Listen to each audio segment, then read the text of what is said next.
नमस्ते। जीवन संजीवनी health for you इस आयुर्वेद की जानकारी देने वाले ऑफिशियल यूट्यूब चैनल पर आप सभी का स्वागत है। दोस्तों, आप देखोगे कि पूरी दुनिया में जहां देखो वहां हड़कंप मची हुई है। किसी को ऑक्सीजन नहीं मिल रहा है तो किसी को इंजेक्शन नहीं मिल रहा है। लेकिन आपको ये जानकर बड़ी हैरानी होगी, ये ऑक्सीजन किसी वायरस के संक्रमण के कारण नहीं बल्कि संक्रमण के बाद हमारे फेफड़ों में जो बलगम जमा हो रहा है, जो कफ जमा हो रहा है, उसी के कारण हमें ऑक्सीजन की कमी महसूस हो रही है। छाती में या फेफड़ों में बलगम जमा होना, निमोनिया जैसी स्थिति बन जाना, इसी के कारण ज्यादातर लोग सीरियस हो रहे हैं। आमतौर पर हमारे शरीर में वात, कफ और पित्त ये 3 दोष होते ही हैं, मगर ये बैलेंस में होते हैं। लेकिन जब हमारे फेफड़ों में संक्रमण हो जाता है, कोई वायरल इन्फेक्शन हो जाता है, तो ये जो कफ है वो दुगनी तिगनी रफ्तार से बनना शुरू हो जाता है, जिसके कारण हमारे फेफड़े उस संक्रमण के कारण बने हुए पदार्थ से यानी कि बलगम से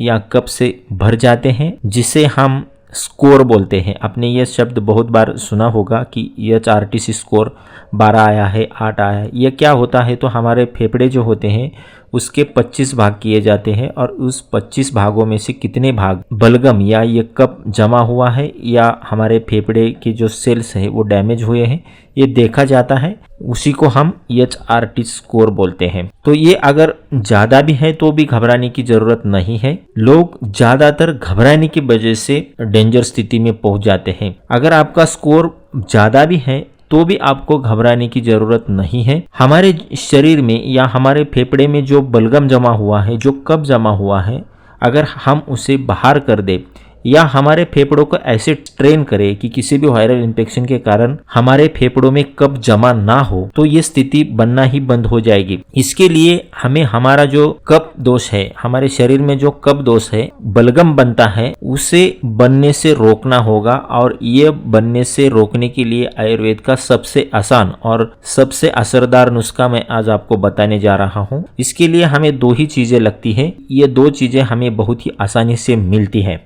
उसमें से जो पहला पदार्थ है वो है अलसी, जिसे लिनन सील बोलते हैं। ये किसी भी प्रकार की सांस संबंधी बीमारी के लिए बहुत अच्छा होता है। निमोनिया, ब्रोंकाइटिस, ब्रोंकोनिमोनिया, प्लूरिसी जैसे रोग जो डिसीज होते हैं सांस संबंधी, इसमें ये अलसी बहुत ही उपयोगी होती है। हमें अलसी लेनी है, 1 चम्मच अलसी लेनी है। दूसरी जो चीज हमें लगने वाली है वो है तिल। हमें सफेद तिल लेने हैं या आपके पास जो भी तिल है वो आपको लेने हैं, यानी कि सीसम आपको लेने हैं 1 चम्मच। सीसम भी किसी भी प्रकार की सांस संबंधी बीमारी के लिए बहुत अच्छे होते हैं। ये हमारे फेफड़ों को अच्छा बनाते हैं और बलगम को पिघलाकर बाहर कर देते हैं। तो हमें 1 चम्मच सीसम लेने हैं, यानी कि तिल लेने हैं। 1 गिलास पानी आपको उबालने के लिए रखना है, उसमें 1 चम्मच अलसी डालनी है, 1 चम्मच तिल यानी कि सीसम डालने हैं और उसमें थोड़ा सा नमक डालना है।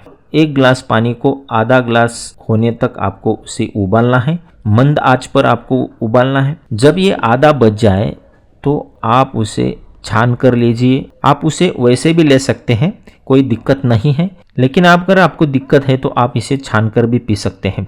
छान कर लीजिए और उसमें जो तीसरी चीज़ हमें मिलानी है वो है शहद मिलाना है आपको। उसमें 1 चम्मच यानी कि हनी मिलानी है।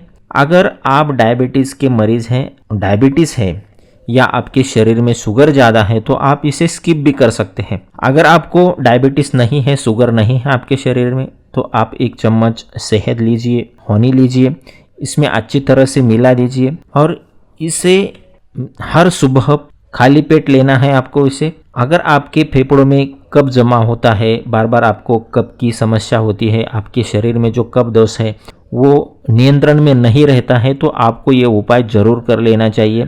जो भी सांस संबंधी बीमारी के मरीज हैं उनको भी ये उपाय जरूर करना चाहिए और एक प्रिकॉशन की नज़रिए से भी आपको ये उपाय जरूर कर लेना चाहिए। अगर आप उपाय ये कर लेते हैं तो आपको भविष्य में छाती में या आपके फेफड़ों में कभी भी बलगम जमा होने की जो दिक्कत है वो नहीं होगी। तो आपको सुबह खाली पेट आपको ये लेना है। ये दोनों ही चीज़ें यानी कि अलसी और तिल, ये दोनों ही चीज़ें हम डेली खाते हैं, हमारे खाने की चीज़ें हैं, इसलिए इसके खाने से कोई दिक्कत नहीं है। तो आप ये उपाय ज़रूर कर लीजिए और ऐसे ही बेहतरीन उपाय के लिए बने रहिए हमारे साथ। बहुत बहुत धन्यवाद आपका।